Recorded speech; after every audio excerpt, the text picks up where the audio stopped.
The movie begins with a beautiful mermaid swimming in the sea with a baby in her arms. At that time, a man named John is out there on his boat for fishing. He spots the tail of the mermaid and thinks it is a big fish. In order to catch it, he uses his binoculars and his radar to follow it. The mermaid realizes that she is being followed and she gets out of the water and puts her baby in a basket hanging outside another boat floating there. She quickly swims away to lead John away from the baby, and during this, John notices that it is not a normal fish but a mermaid. But he decides not to follow her and shouts out that the mermaid is beautiful and the mermaid swims underwater. On the other hand, the boat with the basket where the mermaid put her baby starts, and a couple named Sharon and Bit are on it right then. As they enjoy their time, they suddenly hear a baby crying. They are shocked to hear a baby crying in the sea, and they are confused as to where the baby is. Soon they discover that the sound is coming from their boat, and they notice the baby in the basket. They cannot figure out where the baby came from, but Sharon takes this as a blessing from heaven and decides to take care of the baby. She says her decision to wed, but he refuses to take the baby. But seeing his wife with the baby changes his mind, and he finally agrees since they cannot leave the baby in the sea. Soon the mermaid comes back to get her baby, but she is surprised to find the couple taking her baby on the shore. Sharon names the baby Cody, and the mermaid could only watch as they leave since she cannot go on land. The scene changes and 13 years have passed, and we see a grown-up Cody. He helps his parents Whit and Sharon fix their old boat. They bought this and give rides to people, but since it is an old boat, it often stops working. Cody is working on the boat, and at this time back at his school, there is a swimming competition happening. After helping his parents, Cody leaves for school, but he misses the last ferry and he jumps in the water to swim across. Seeing him swim faster than the ferry, the people are surprised. Meanwhile, back at school, we see Cody's girlfriend Samantha worried since Cody is yet to arrive for the competition. She asks his teammate Sean about Cody, and he says that he hasn't seen him anywhere. Here it is revealed that Sean and Cody are rivals. There are only a few moments left for the competition to start, and Cody manages to reach right on time. He gets ready but notices that everyone is laughing at him. He doesn't understand what's happening, and the coach reminds him to take off his shoes. So he quickly takes them off and the competition starts. Both Cody and Sean do well and they win the first and second places. The coach is happy that his team is doing well and feels proud of them. Then we see a boy named Jess who came to watch the competition, but he accidentally falls in the pool. Sadly, he doesn't know how to swim, and hearing his call for help, Cody jumps in the water to save him. After this, everyone prepares to leave, and Sean invites Samantha that he will drop her home in his car, but she refuses, stating that she will walk home with Cody. Hearing this, Cody suggests that she take Sean's offer,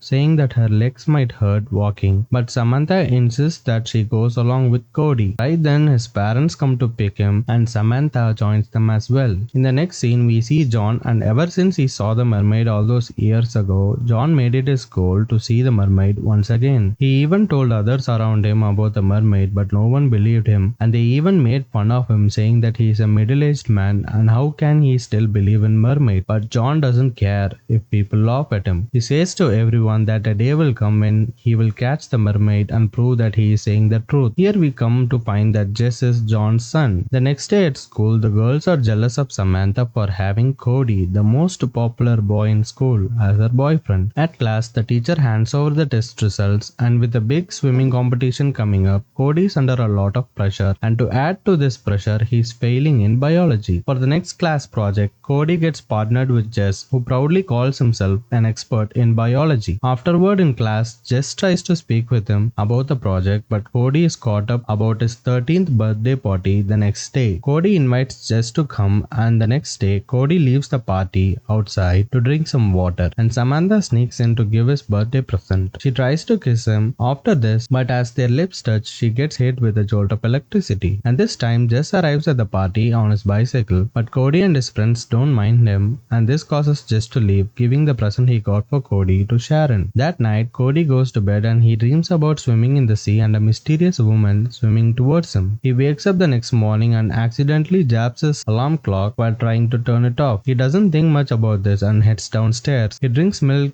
but finds the carton stuck to his hand. Seeing this, Sharon tries imitating what he is doing, and Whit walks in asking what the two are doing in the morning. After this, Cody heads to the beach to meet with Jess. Cody apologizes for yesterday and asks for his help since he is failing biology, and Jess agrees on the condition that he teaches him how to swim. When the two shake hands, Jess notices that scales are forming on Cody's hands, and seeing this frightens Cody, so he returns home worried. He tries to wash them off, but the scales remain on his hands. Sharon is concerned about his behavior, but he tells her nothing is wrong. The next day at school, Jess tries to talk about the scales he saw on Cody's hand, but Cody tells him that they are gone. After this, the two decide to meet at Jess's house to work on their project. When Cody reaches there, he gets creeped out by John, who is obsessed with mermaid. Their hard work pays off since Cody manages to get an A on their project, but he suddenly gets super thirsty and drinks a lot of water. Back home, he tells Sharon and Whit about this, but they tell him that it is nothing serious. However, Cody insists that something is wrong with him, but Sharon refuses to call a doctor since he prefers natural healing than medicine. That evening, Cody meets Samantha at the park and tells her what's going on. He also assures her that his condition isn't contagious, and hearing this, Samantha reaches for his hand. As their skin makes contact, Samantha's hair stands like antennas, which makes Cody laugh since he has no idea that he is emitting electricity. Back home, Cody's palms get sticky while studying, and he ends up stuck to the ceiling. Finally, seeing this, his parents are convinced and they decide to call a doctor. However, the doctor tells them that it is just puberty making him think this, so Cody has no other choice but to run to Jess since he is knowledgeable on this. Jess agrees to help him and he takes a sample of Cody's scales and views it under a microscope. After proper observation, Jess reveals that Cody's scales resemble that of a fish and runs various tests on Cody. Jess discovers that Cody can generate electricity, hold his breath underwater for a long period of time, and swim faster than a normal human being. He also tells Cody that scales appear when Cody becomes wet, and he concludes that Cody is turning into a merman. But Cody doesn't believe him and says that he is being ridiculous. But seeing electricity run across his fingers, Cody makes a decision. He decides to confront his parents whether he's really their son, but they remind him that he is thinking everything because of puberty. So Cody wets his hands and shows them the scales. Seeing this, they finally agree and reveal how they found him on their boat and adopted him. This time, they listen to everything about the changes occurring in his body and they advise him to avoid water at all costs. This also involves a swimming competition the next day. Afterward, Cody overhears his parents discussing that they are worried that their son will turn into a lab rat for the government if word gets out about him. So he runs outside to swim in the sea. Only a while later, he realizes that he has grown a jagged pins along his arms. Seeing Samantha reach there, he manages to hide them by placing his arms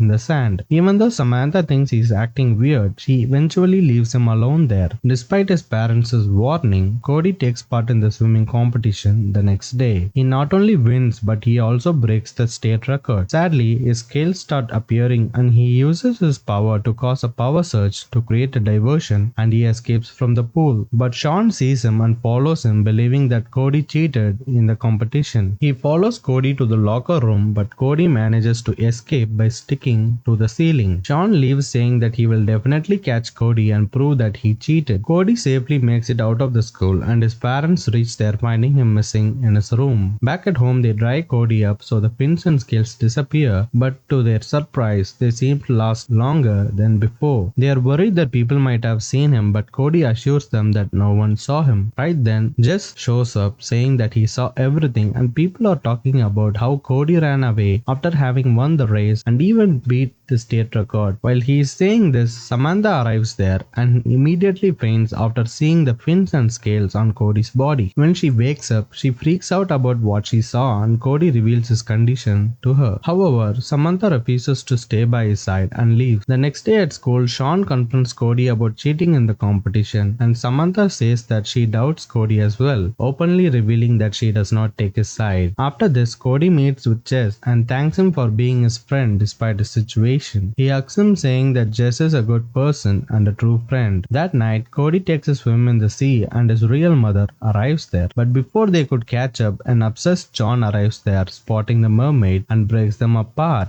sending them in opposite directions. Back home, Cody calls Samantha and assures her that he's the same guy and he requests her to meet with him at their favorite spot. So the next morning, Samantha meets up with Cody at the beach. She apologizes to him and they kiss. Afterward, Cody tells her to take his hand and walks into the water, saying that he wants to show her something. Fins start showing up in his hands and his mermaid mother shows up. Unfortunately, Cody suddenly gasps in pain and falls back to the shore, writhing on the ground. He tells Samantha to go get his parents and after she leaves, Cody finds that his legs are starting to turn into fins as well. Hearing something, Cody thinks Samantha is back but someone throws a blanket over him. Right then, Jess manages to reach the place and doesn't find Cody there, but he spots his father's boat leaving the place. Knowing his father's obsession for mermaids, Jess realizes that his father might have caught Cody and it turns out to be true since John also spotted Cody's fins during the competition and decided to capture him. Cody struggles being dry and asks John to throw him into the water, but John pours a bucket of water on him instead. John reveals his plan to use Cody to bait the mermaid and to capture it in order to prove to everyone that he is not crazy. Right then, he notices the mermaid swimming towards the boat and Jess reaches the boat as well. He takes off the blanket to find Cody's legs turned into fins, but Cody asks him to help throw him into the water. But seeing his mermaid mother reach the boat, Cody shouts warning her to swim away, but it is too late and she gets caught in John's trap. So Cody asks Jess to help his mother and Jess quickly grabs a knife and jumps in the water. He manages to free the mermaid, but his leg gets caught in the net, pulling him under. Only then does John hear his son calling for help and he jumps in the water, but he fails to get hold of him. Meanwhile, Cody manages to jump in the water and he pulls Jess to the shore where Samantha and his parents finally arrive. John reaches there as well and sees Wirt trying CPR but is unsuccessful. Right then, Cody thinks of an idea and uses his fingers to pass electricity to get Jess's heart pumping again, which successfully makes Jess regain consciousness. Cody's mermaid mother returns and watches them. Cody tells everyone that he must leave with his real mother because she's the only one who can help him with all the changes happening to his body. However, Sharon is unable to send him off and she starts crying. Seeing this, Cody explains that he cannot lead a normal life with the transformations happening in his body. And just then, the mermaid uses telepathy to tell Sharon that she will return Cody to her soon. So finally, they allow Cody to leave and Jess and John bid their farewell as well, telling Cody to return with stories about the underwater life. And Samantha makes Cody promise not to date any mermaids, and after saying their goodbyes, Cody joins his mermaid mother. Right then, he completely transforms into a merman and joins his mother as they swim off deep below the sea, and the movie ends. That is it for this recap, guys, and make sure to like this video to help the channel out and subscribe and turn on notifications. I will see you in the next recap, and until then, this is your host for Movie Recap signing off. Thanks for watching.